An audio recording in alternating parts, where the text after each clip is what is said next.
We're going to start off with Jugjugg Jeeyo, which, if you guys haven't seen, actually has the most stacked cast. It has Anil Kapoor, Neetu Kapoor, Varun Dhawan, Kiara Advani, Manish Paul, Prajakta Kohli. I don't even know how to say her name. Tiska Chopra? Is that right? Yeah, Tiska? Is it Tiska or Tishka? Tiska. Tiska? Tiska Chopra. It's crazy. And if you guys haven't seen it, let us tell you what it's about. So, am I pronouncing his name Cuckoo? Mm-hmm. All right. Cuckoo gets married to his childhood love, Naina, and Cuckoo is Varun Dhawan. Naina is Kiara Advani, and they're living in Canada. But Cuckoo's got this fragile male ego, and he's really hurt because his wife is just doing super well in her career and better than he is, all while she's managing a nightclub. So their relationship gets a little rocky because he decides that, his male entitlement just gets this insecurity bubbling to this point where he feels lesser in their relationship. And he decides that, you know what? I think it's time that we part ways. I want a divorce. But him and his wife agree that they're going to break this news after his sister, Prajakta Kohli, she's going to have a wedding in India. So they're like, after this wedding, let's go ahead and break this news to everyone that we're going our separate ways. But before he can actually go ahead and tell anybody in his family about the news, his father, Beam Saini, who's played by Anil Kapoor, drops a bomb on his family saying he is thinking about leaving his wife, which is Varun Dhawan's mother, Geetu, who's played by Neetu Kapoor, or Geeta, who's played by Neetu Kapoor, saying that he's actually fallen in love with another girl named Mira, who's played by Tiska Chopra, who was a math teacher, and he's like, she's just brought so much love back into my life. And it's just like this loud, pompous movie that basically has your eardrums completely ringing by the time you leave the theater. And I'm going to let Mira tell you what she thought of it. Well, what did I think of it? I swear to God, I should have taken earplugs because Dolby sound makes Punjabis sound really, really, really loud. I don't know what it is with makers, with the current Johar variety makers in India. Why do they have to make Punjabi movies sound so loud? The jokes are loud, they're caricaturish. People talk loudly. I mean, given that Punjabis are a little louder, but they're not this loud at home. And not every stereotypical Punjabi family has to be comically brash and loud and, just out there. So, the first thing is the first half of the movie. I thought, okay, it's a lot.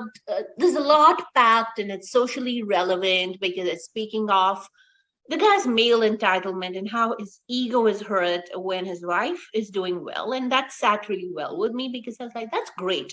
Um, that topic hasn't been touched in Indian cinema since a very long time. I know there was a movie, Amitabh Bachchan and Jaya Bachchan, way back when, probably I wasn't even born, of him being a singer, and then, he introduces his wife, he marries this girl he falls in love with, and then she ends up singing better than him, and she becomes a bigger singer, and his male ego can't take it.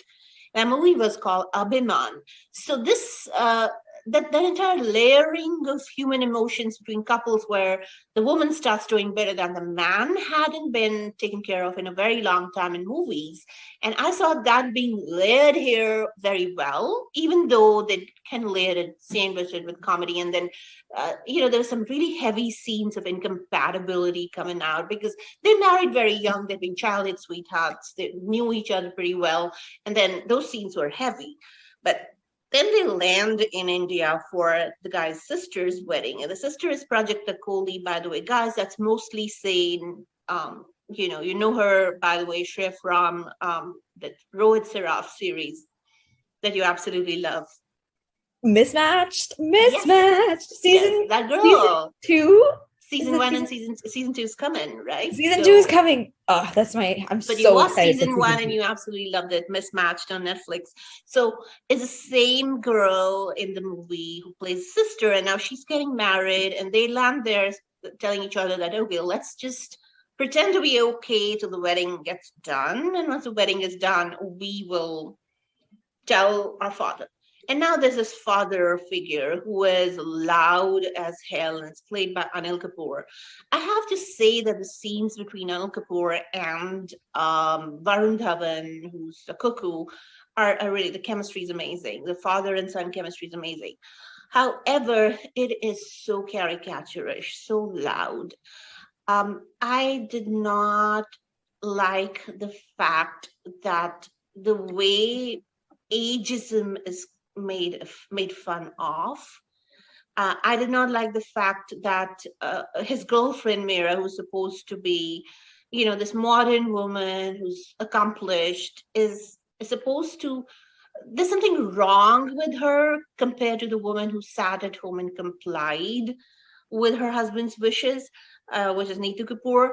I don't like that equivalence. I don't like the comparison even. Those are two separate women. They're fine wherever they are in their choices. One is not better than the other, yet the story makes the woman at home seem goddish and godly, and the woman who's out there and single and has a career seem as if she's wrong, which just doesn't sit well with me.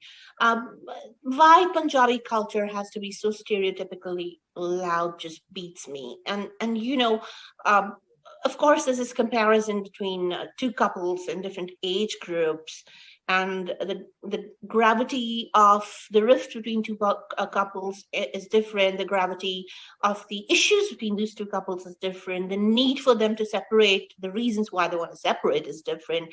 Yet everything is trivialized in humor. Even the feminist aspects that they want to speak about are then they're trivialized because you turn it into a joke.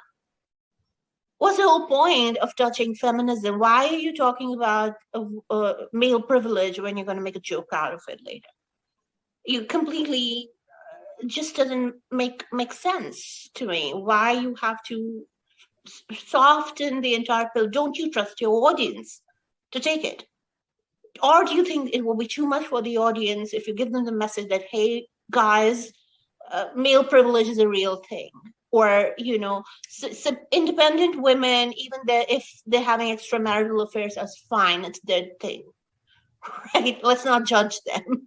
Like, what is wrong with that kind of non-judgmental lens? Why do we have to judge them? That's one. Secondly, why do we have to trivialize it all? I just didn't get that. And that completely spoiled the entire movie for me, because here you are, you're talking about a very important thing. You're talking about patriarchy. You're talking about patriarchy passed on from father to son. The reason why the son is like that is because the father is like that. And then there is this entire scene of bonding between the mother-in-law and the daughter-in-law, and they've been through the same process because of patriarchy. And of course, a privilege that the men in the family have. And then you take it all away. You piss on it literally by trivializing it in jokes and humor because, it's okay. People that age can't. Ageism? Seriously? People could fall in love at any age. What's that got to do with hormone jokes? What's that got to do with the woman being independent or self-reliant? It was just so in bad humor.